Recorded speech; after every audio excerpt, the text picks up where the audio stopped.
Kalau kamu pikir satu angsa sudah cukup berisik, bayangkan ada hewan ini dengan jumlah 7 juta lebih angsa.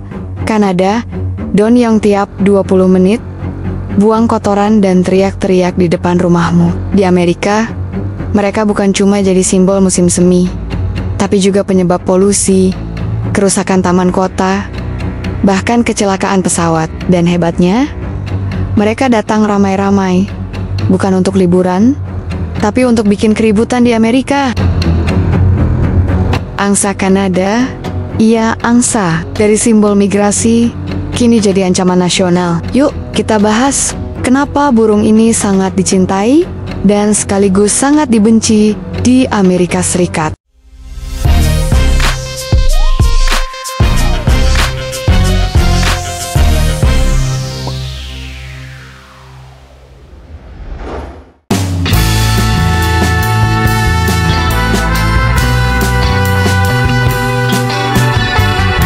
Halo teman-teman, apa kabarmu hari ini? Semoga sehat selalu ya. Hewan invasif memang selalu menjadi masalah besar bagi pemerintah dan para petani di Amerika Serikat. Selain spesies invasif yang umum seperti babi hutan, rusa berekor putih, dan koyote, pertanian dan lanskap alam di Amerika juga terganggu oleh banyak spesies lain seperti tikus rawa, angsa Kanada, berang-berang, rakun, kalkun liar, dan kuda liar. Untuk mengurangi dampak negatif dari spesies invasif, pemerintah Amerika sering mendorong masyarakat yang terdampak untuk melakukan langkah-langkah seperti penghancuran habitat, penjebakan, atau berburu selama sesuai dengan peraturan yang berlaku di sana.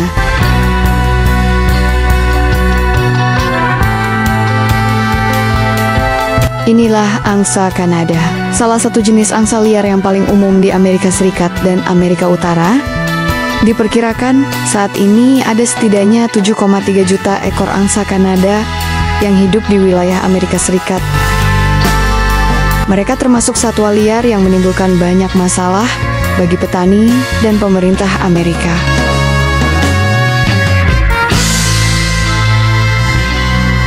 Biasanya, antara awal Maret hingga akhir Mei adalah musim di mana angsa Kanada mulai membuat sarang dan bertelur. Mereka umumnya membangun sarang di dekat badan air, seperti danau atau rawa.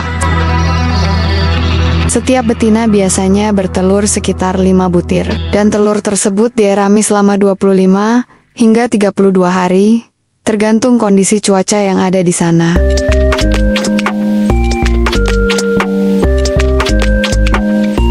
Pada angsa Kanada, baik induk jantan maupun betina ikut mengerami telur. Segera setelah menetas, anak angsa sudah bisa mencari makan sendiri, dan makanannya hampir sama dengan angsa dewasa.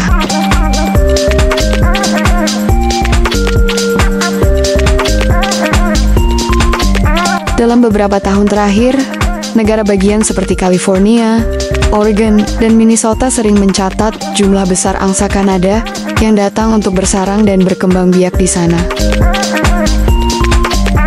Makanan favorit mereka adalah tunas dan batang rumput, sehingga sangat umum melihat kawanan angsa berkeliaran di padang rumput dan taman-taman di Amerika.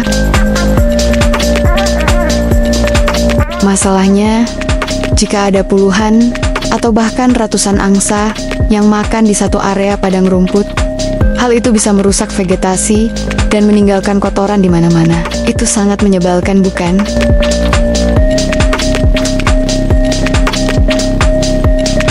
Anak-anak angsa biasanya hidup bersama orang tuanya selama sekitar 1 tahun sebelum mereka mandiri. Butuh waktu 3 bulan sampai mereka bisa belajar terbang dan siap bermigrasi bersama kawanannya. Di alam liar, anak angsa ini sering menjadi mangsa hewan pemangsa seperti rubah, koyote, dan burung gagak.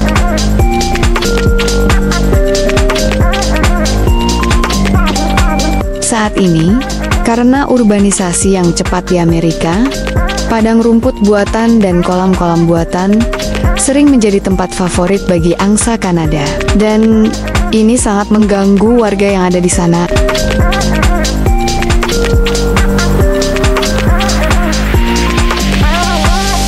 Keberadaan puluhan, bahkan ratusan angsa yang hidup dekat permukiman manusia, telah menimbulkan banyak masalah. Karena itulah, angsa Kanada kini dianggap sebagai spesies invasif di Amerika Serikat.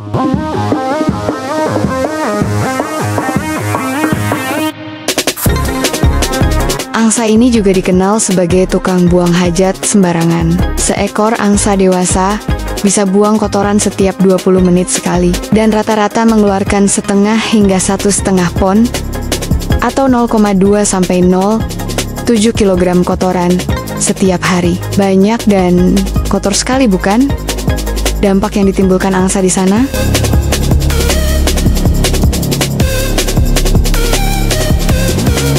Bayangkan jika ada satu kawanan kecil angsa tinggal di sebuah taman. Bisa dipastikan, rumput taman rusak dan danau atau kolam jadi tercemar karena kotoran mereka.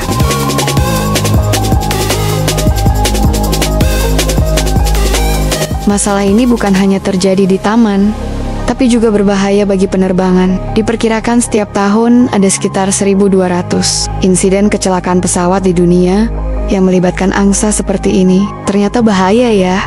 Dampak dari angsa jika masuk ke area penerbangan, saya baru tahu nih.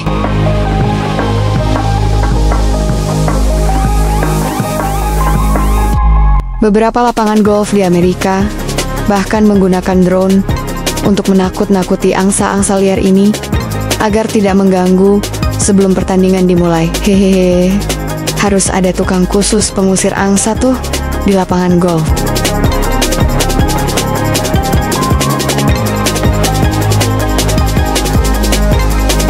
Selain merusak padang rumput dan mencemari air, angsa Kanada juga menjadi sumber polusi suara. Saat musim kawin, angsa jantan sering bertarung untuk memperebutkan pasangan, dan mereka akan terus-menerus membunyikan klakson atau hong mereka.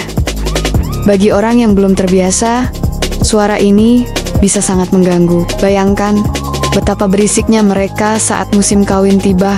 Hehehe.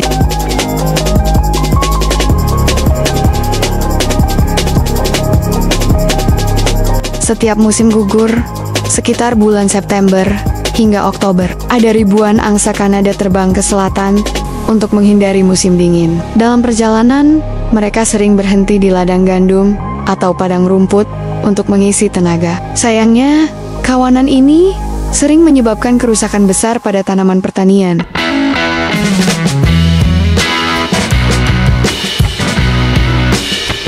Saat ini, banyak solusi telah diterapkan untuk mengatasi masalah angsa Kanada di Amerika.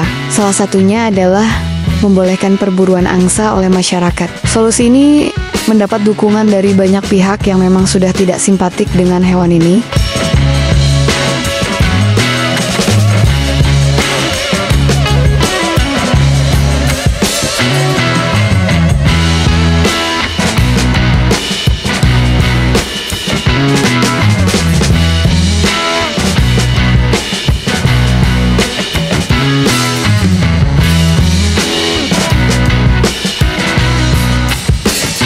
Menangkap dan memotong angsa hanya solusi jangka pendek. Biasanya, pada akhir Juni hingga awal Juli, angsa mengalami masa molting atau ganti bulu. Dan pada saat ini, mereka tidak bisa terbang. Ini menjadi momen yang tepat untuk mengumpulkan dan menangkap angsa secara massal. Ada yang mau ikutan nangkepin angsa di sana? Di Amerika, banyak lembaga sosial yang mengorganisasi kegiatan ini. Daging angsa yang ditangkap kemudian dibagikan kepada keluarga yang kurang mampu yang ada di sana.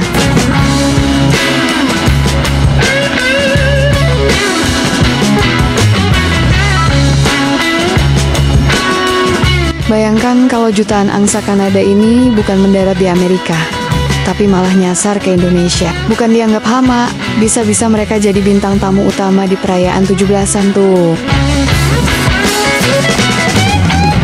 Bisa-bisa warga satu RT gotong royong bukan buat kerja bakti, tapi nangkap angsa.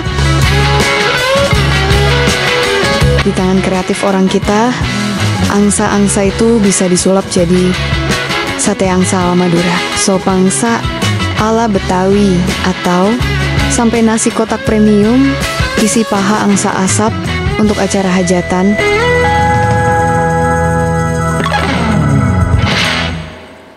Jadi apa yang bisa kita petik hari ini? Dari taman kota yang rusak, pesawat yang nyaris jatuh, sampai ladang jagung yang dijadikan toilet, angsa Kanada memang berhasil membuktikan satu hal. Kadang, makhluk paling elegan bisa juga jadi paling menyebalkan.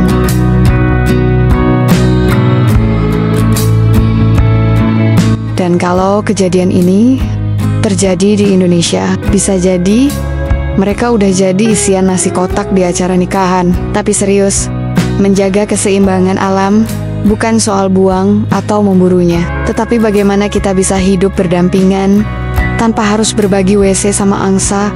Hahaha.